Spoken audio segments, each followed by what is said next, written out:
말씀의 향기. 오늘은 경기도 김포시 믿음의 교회 신형섭 목사입니다.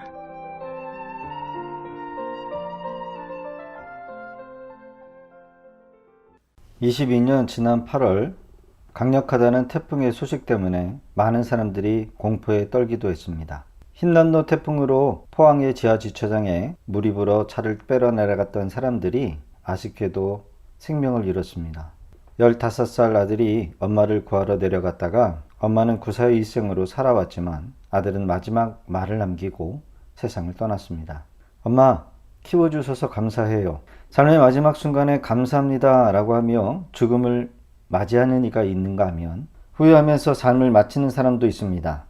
22년 이제 가을을 맞이하고 겨울이 다가오는 계절을 보내게 될 때 우리는 더 많은 감사로 고백해야 합니다. 지금까지 이룬 것이 없고 후회될 일이 있을지라도 다음과 같은 기도로 하나님께 나가야 합니다. 주여 감사하게 하옵소서. 시편 50편 23절의 기록을 보면 감사로 제사로 드리는 자가 나를 영화롭게 하나니 그 행위를 옳게 하는 자에게 내가 하나님의 구원을 보이리라.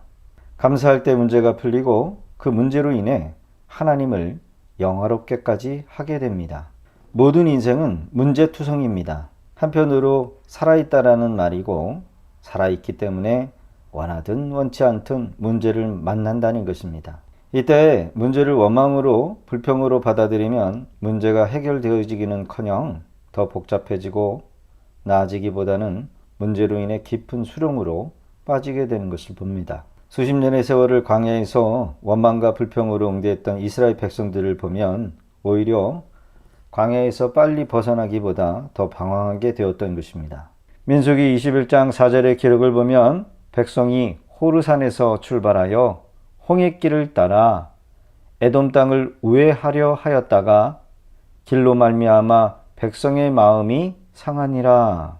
이스라엘 백성들이 이렇게 원망하고 불평한 이유를 살펴보면 원망하고 불평하면 하나님께서 돌이키셔서 광야를 벗어나게 해줄 것으로 생각할 수 있었던 것입니다. 우회하라고 명령하셨고 우회하면 완전히 돌아가야 하는 험난한 길이기에 비합리적인 방법이었기 때문입니다. 또한 전쟁이 일어나게 되면 이스라엘 백성들이 애굽으로 되돌아갈 것을 아셨기에 우회하도록 명령하신 것입니다. 그럼에도 불구하고 백성들이 감사하기보다는 원망과 불평으로 응대했습니다. 원망과 불평은 결국 땅에서 불뱀이 나오게 하는 결과를 가져왔던 것입니다. 원망과 불평은 불뱀을 일으킵니다. 그렇습니다. 우리 삶에 문제가 생기면 원망, 불평, 낙심이 아니라 이해할 수 없는 상황 속에서도 감사해야 합니다. 신앙에 있어서 감사하게 되면 문제가 풀리고 그 문제로 인해 하나님을 영원롭게 할 수 있는 기회가 됩니다. 우리는 때로 문제나 상황과 환경이 좋아지지 않으면 절망하고 근심하며 걱정합니다. 그런데 문제는 그 문제를 바꾸기보다 내가 바뀌어야 한다는 것을 모릅니다. 내가 원하는 방향, 내가 목적하는 방향으로 안 되면 감사를 잃어버립니다. 내가 바뀌면 쉽습니다. 이스라엘 백성들의 문제가 뭘까요? 자신들이 바뀌지 않고 하나님을 바꾸려 했다는 겁니다. 하나님의 뜻은 전쟁을 하지 않고 우회하는 데 있었습니다. 순종함으로 그들이 원망하지 않고 감사해야만 했습니다.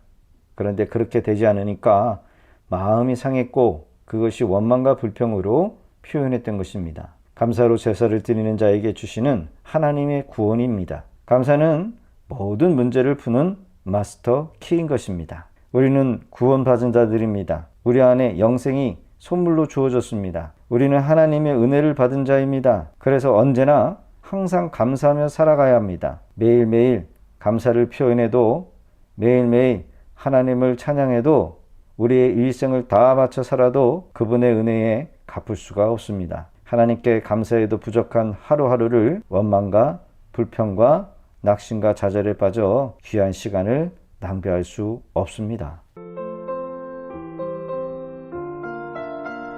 말씀의 향기. 경기도 김포시 믿음의 교회 신형섭 목사였습니다.